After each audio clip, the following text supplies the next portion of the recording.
To factory reset your Xbox Elite Series 2 controller, first you will need to unpair your device from any other device. That means if your controller is currently connected with your phone, your console, maybe your PC, you just need to go to the Bluetooth settings and make sure that your controller is forgotten like that.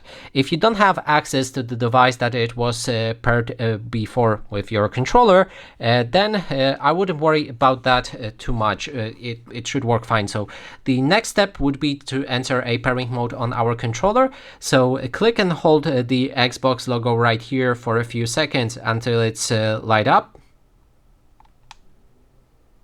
Just like that. Then there's a button right here. You need to click and hold it.